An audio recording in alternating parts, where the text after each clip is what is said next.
Bonjour à toutes et à tous, aujourd'hui je voudrais vous proposer de faire un cottage, j'ai du mal avec ce mot, hein.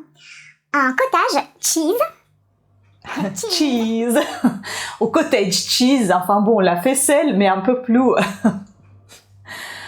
avec plus de grumeaux, voilà, on va dire ça comme ça.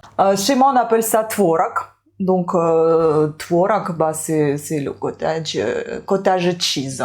Attendez, je vais quand même vérifier comment on dit ça parce que c'est vraiment ridicule, hein. Cottage cheese. Ben oui, j'avais tout bon, cottage cheese. Donc voilà, aujourd'hui je voulais vous présenter comment fait-on cottage cheese. C'est assez facile à faire, honnêtement, j'adore. Et c'est très très bon.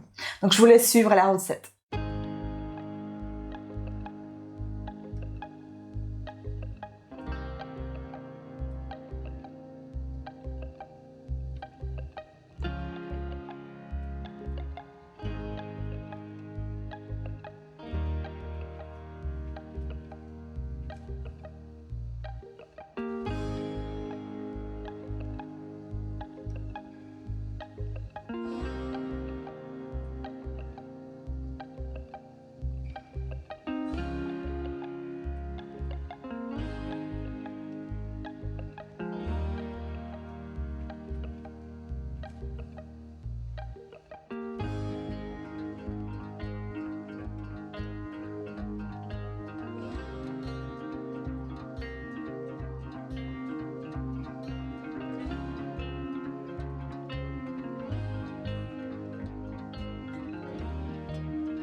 Alors, regardez ce que j'ai réussi quand même à faire.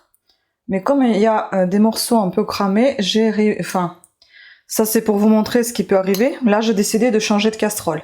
Après, c'est pas gênant, j'ai goûté, il faut mettre juste la crème fraîche, un peu de sucre, vous assaisonnez comme vous le souhaitez, ou bien un peu de sel si vous voulez de salé.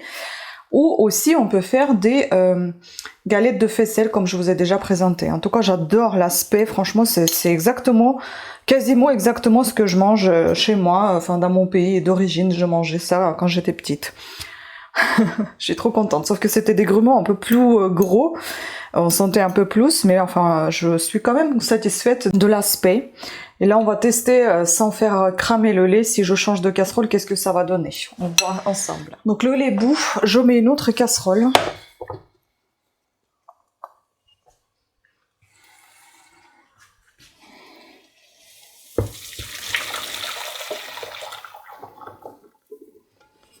Voilà, vous voyez, c'est pour éviter ça en fait dedans. Et je remets donc mon mélange de nouveau. Et je remue incessamment.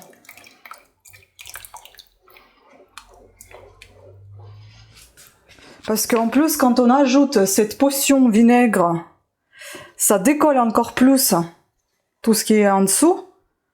Et donc du coup, ça fait décoller tout le cramé en fait. Et là, c'est parfait, c'est tout blanc, il n'y a rien qui se décolle.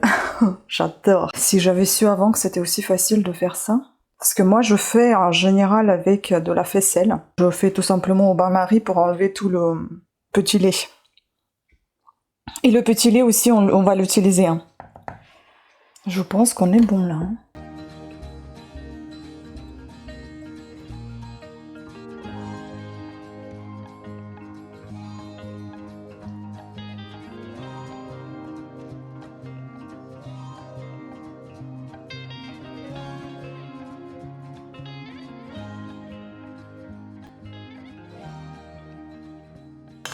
Et là, vous voyez la casserole? Il n'y a rien de collé dessus, c'est cool. Bon, on va attendre que ça s'égoutte. Je vais vous présenter le petit lait qu'on avait déjà fait avec l'autre. Et je vais vous dire ce qu'on peut faire avec. Bon, c'était pas le but d'être là aujourd'hui en vidéo, en tout cas, j'étais pas prête. Donc, ça va être vite fait. Je suis partie à la cave chercher deux pots dans lesquels je vais mettre le petit lait qu'on peut conserver au frigo, je crois, une semaine. Je sais plus. Je vais vous lire ce que ça donne, ce petit lait. Déjà bien, tout essuyé. Et donc, le petit lait, c'est ce qui reste, ce jus transparent, ce qui reste après votre cuisson du lait. Ah j'étais coincée dans le pot. Pourtant, j'ai des petites mains. Donc, il paraît que ça a plein de protéines. Donc, juste une précaution qu'ils donnent sur le site où j'ai lu. Que si vous êtes allergique, intolérant au lactose, ben, c'est pas recommandé. Mais j'ai envie de vous dire, c'est même pas la peine de faire aussi le cottage cheese. Je pense, hein, si on est intolérant au lactose. Donc, voici ce que je vais faire. Hop! Je vais transférer ça dans les pots.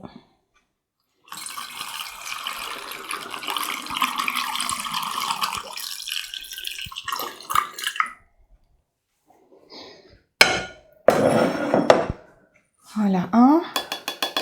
Je vais attendre que ça se refroidisse. Je vais juste couvrir légèrement comme ça. Et le deuxième. Que ça refroidisse, on va attendre. Ah, c'est chaud. Hein. Bon, la couleur n'est pas ragoûtante, hein, mais il y a ce qu'il y a. Donc, en attendant que ça s'écoule encore un petit peu, je vais vous lire ce qu'on peut faire avec le petit beurre. Le petit lait, pardon. Je vous ai dit le petit beurre. Alors, on peut détacher ça maintenant parce que j'ai terminé ma cuisine. Alors, le petit lait, ou aussi on l'appelle lactosérum. D'un point de vue nutritionnel, le petit lait contient deux types de protéines, 80% de caséine et 20% de protéines sériques, toutes les deux de grande valeur biologique. Parmi les bienfaits dérivés des protéines décomposants, on retrouve: il aide à combattre la dépression, il combat la constipation, il réduit le mauvais cholestérol, il augmente la consommation de protéines et d'acides aminés, il contrôle le sucre dans le sang, il équilibre la pression artérielle, il augmente la masse musculaire, il augmente l'énergie physique, il diminue l'appétit, il aide à perdre du poids. Donc ça, c'est plutôt pas mal. Ensuite, c'est ça. Conservez au frigo et vous pourrez le garder pendant environ une semaine. Donc il faudra mettre des dates. Si ça dépasse, poubelle. Voilà. À quoi sert aussi le petit lait? Donc, bien que le petit lait soit merveilleux pour votre alimentation, on ne sait pas grand-chose de ses applications pratiques. Je vais vous en apprendre. C'est pourquoi par la suite, nous vous présentons quelques manières de consommer le petit lait. La première, donc assaisonnement pour les salades sucrées ou salées. Donc pour les salades, le composant acide de l'assaisonnement est remplacé par le petit lait. S'il s'agit d'une salade sucrée, ajoutez l'eau tout simplement sur le dessus de votre salade. Pour faire mariner la viande, donc même si vous pouvez l'utiliser avec presque tous les types de viande, il est toutefois spécialement délicieux avec les blancs de poulet. À tester. Par exemple, vous pouvez l'utiliser pour le poulet pané ou le poulet frit ou au style KFC. Le résultat est plus croustillant. À tester, vraiment juteux, et il aura une saveur très spéciale. Pour humidifier les légumes secs, si vous avez des légumes un peu secs et insipides, vous pouvez les assaisonner avec du petit lait. Pour milkshake, c'est une recommandation notamment bénéfique pour les personnes qui ont besoin d'augmenter leur consommation de protéines. Pour les milkshakes protéinés, les ingrédients basiques d'un milkshake protéiné sont les blancs d'œufs, le lait ou petit lait, un fruit et une céréale aux fruits secs. Ces milkshakes sont pour les sportifs ou pour les personnes qui suivent un régime. Pour enrichir le petit déjeuner, vous pouvez ajouter le petit lait sur vos mueslis, les fruits coupés en morceaux ou sur les noix finement coupées. Ainsi, il vous aidera à augmenter votre masse musculaire et à perdre du poids.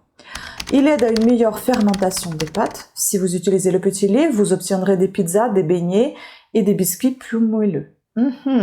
Il aide à faire lever les gâteaux et les cupcakes.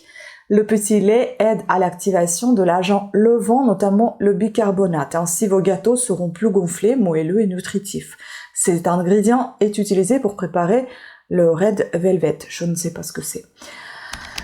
flan au petit lait. Donc pour le flan fait maison, le petit lait est utilisé à la place du lait. Vous avez aussi des pancakes. Le petit lait offre un goût unique et leur permet d'être plus moelleux. Et voilà, c'est pas le babeur, hein. Le babeur est plus gras et plus épais, le petit lait, quant à lui, il est liquide. Et là, il donne aussi quelques conseils, donc vous pouvez prendre 1-2 cuillerées de petit lait par jour, 25-50 grammes. Le petit lait a plus de sucre et protéines que les suppléments. Si votre alimentation est riche en protéines, les suppléments de protéines de lait ne sont pas nécessaires. Et le petit lait n'est pas recommandé pour les personnes intolérantes au lactose, comme je l'ai déjà dit. Le petit lait contient les vitamines de type B, B1, B6 et B12, des vitamines C et D. En plus, il apporte de nombreux minéraux. Le petit lait apporte environ 27 calories et 0,9 g de protéines pour chaque 100 grammes. Voilà, écoutez, je trouve que c'est plutôt pas mal. On a terminé notre préparation. Là, on va la verser dans un bol. Je vais vous montrer comment ça se présente. Voilà, vous voyez, ça a maintenant figé.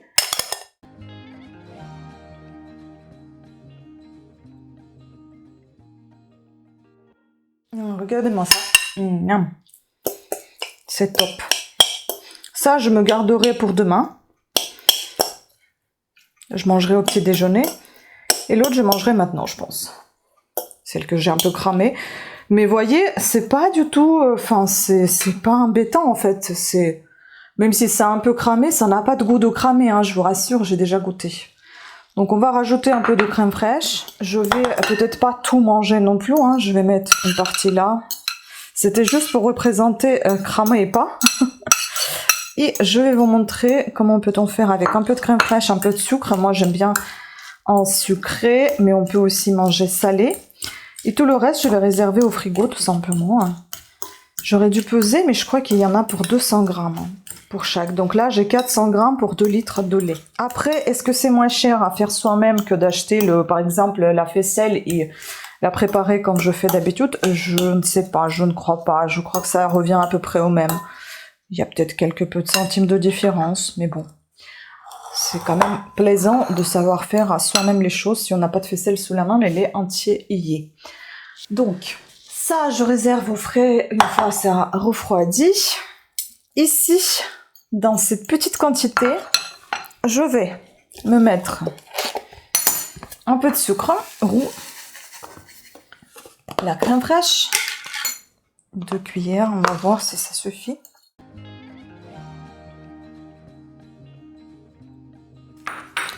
Maintenant, on va faire quelque chose un peu plus sympa que ça. On va dresser la petite assiette. Les fraises du potager. Et voilà. Les fraises, elles sont super bonnes. Et voilà notre petit plat. On va goûter tout ça. C'est super bon. J'adore. J'aime bien quand c'est plus froid. Je mettrai au frais.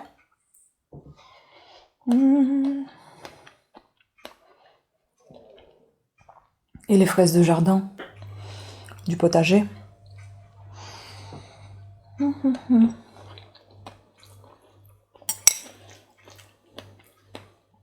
Ah, j'adore ça. Trop bon. Voilà, je vais terminer mon plat. Je vous remercie beaucoup pour votre attention. J'espère que vous avez apprécié cette vidéo et qu'elle n'était pas trop décousue. J'ai essayé de faire de mon mieux. Et j'espère que vous allez réussir également votre petit cottage cheese. Pensez aussi à aller voir mes d'autres recettes avec justement avec ce cottage cheese. J'avais fait des galettes aux faisselles justement que j'ai transformé en cottage cheese à ma manière. Voilà, sur ce, on va mettre tout ça au frais. Je vous embrasse et pensez à vous abonner, activer la petite cloche de notification et je vous dis à très bientôt. Ciao! Et voilà ce que je fais avec le petit lait. Donc j'ai fait une petite marinade pour 3 pilons de poulet avec 3 tranches de citron. J'ai fait la petite préparation à côté, à part de ce récipient. Donc j'ai écrasé 2 gousses d'ail. J'ai mis du coriandre, du persil, tout était en poudre. ainsi que quelques, on va dire 2 cuillères à soupe de l'huile d'olive et un tout petit peu de petit lait, peut-être 2-3 cuillères à soupe de petit lait. J'ai tout mélangé et ensuite j'ai recouvert, donc j'ai un petit peu badigeonné les pilons de poulet de cette marinade, ainsi que j'ai salé et poivré. Et puis j'ai recouvert légèrement, pas tout à fait jusqu'au bout, les pilons de poulet de ce petit lait que j'en ai encore. Maintenant je vais tout couvrir, je vais les laisser au frigo pour une nuit. Et demain matin, enfin pour midi, je vais nous faire un petit plat. Je vais essayer de vous montrer ça également quand ça sera cuit. Voilà. Et je vous dirai si c'était bon ou pas. Voilà, regardez là, c'est cuit. Regardez-moi comment c'est tendre. Je l'ai fait à la poêle. On va goûter, on va tester. Avec un peu de beurre et l'huile d'olive. Et puis ensuite un peu de vapeur, enfin, c'est-à-dire j'ai mis un peu d'eau. C'est très bon.